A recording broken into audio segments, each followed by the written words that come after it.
এই ডেজার্টটা খাওয়ার জন্য আপনার দাঁতের ব্যবহার না করলেও চলবে। আগার আগার জিলেটিন, কর্নফ্লাওয়ার ও ময়দা ছাড়া বানিয়ে নিলাম মিল্ক পাউডার পুডিং। জাস্ট 5টি উপকরণ একসাথে ব্লেন্ড করে নিলেই তৈরি হয়ে যাবে এমন আকর্ষণীয় একটা ডেজার্ট, তাও মাত্র 10 মিনিটে। খাবারের পর জাস্ট টেবিলে এই creamy yummy melt in mouth পুডিংটা রেখে দিবেন, আর কিছুই লাগবে না। আসসালামু আলাইকুম everyone, I am chef Ishika. Welcome back to আইফুড channel. Milk powder pudding বানানোর জন্য আমি প্রথমে একটি ব্লেন্ডার জারে দিয়ে দিলাম হাফ কাপ গুঁড়া দুধ। সেই সাথে দিয়ে দিচ্ছি 1 কাপ কনডেন্স মিল্ক। আমি এখানে আমার ঘরে তৈরি কনডেন্স মিল্ক ব্যবহার করছি। চুলা জ্বালানো ছাড়া মাত্র 5 মিনিটে কেমিক্যাল মুক্ত হোমমেড কনডেন্স মিল্কের রেসিপি আপনারা আমার চ্যানেলেই পেয়ে যাবেন। এত পারফেক্ট একটা রেসিপি মনে হবে একদম দোকানের কিনা কনডেন্স মিল্ক। আপনাদের সুবিধার জন্য লিংক আমি ইউটিউবের ডেসক্রিপশন বক্সে দিয়ে দিব।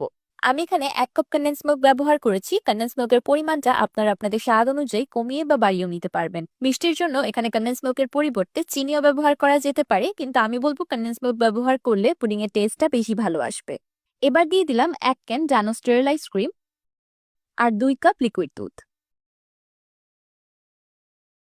ফ্লেভারের জন্য দিয়ে দিলাম 1/4 চা চামচ ভ্যানিলা পাউডার আর 1/4 চা চামচ লবণ।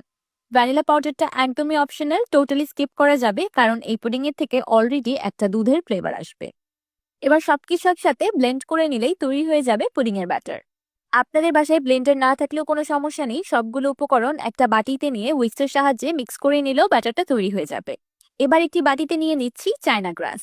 আমি চায়না গ্রাসগুলোকে ছোট ছোট করে কেটে নিচ্ছি। যারা চায়না গ্রাস সম্পর্কে জানেন না তাদের বলে দিচ্ছি, চায়না গ্রাস পুডিং জাতীয় ডেজার্টগুলো জমতে সাহায্য করে। এই চায়না গ্রাসের কোনো এডিশনাল টেস্ট বা স্মেল নেই। চায়না গ্রাস দিয়ে পুডিং জমালে আগার আগারের মতো শক্ত হয় না, একটা ক্রিমি টেক্সচার থাকে। আমি চায়না গ্রাসগুলোকে মেজার করে নিয়েছি, এখানে হাফ কাপের থেকে একটু কম পরিমাণে আছে। পুডিংটাকে সেট করার জন্য আমি 10/6 একটি সার্ভিং ডিশ নিয়ে নিয়েছি। আমি সার্ভিং ডিশটাকে অল্প একটু ঘি দিয়ে গ্রিস করে নিলাম। এবার একটি প্যানে দিয়ে দিলাম 1 কাপ পানি আর আগে থেকে কেটে রাখা চায়না গ্রাস। এবার চুলার মিডিয়াম ফ্লেমে চায়না গ্রাসগুলোকে পানিতে খুব ভালোভাবে মেল্ট করে নিব।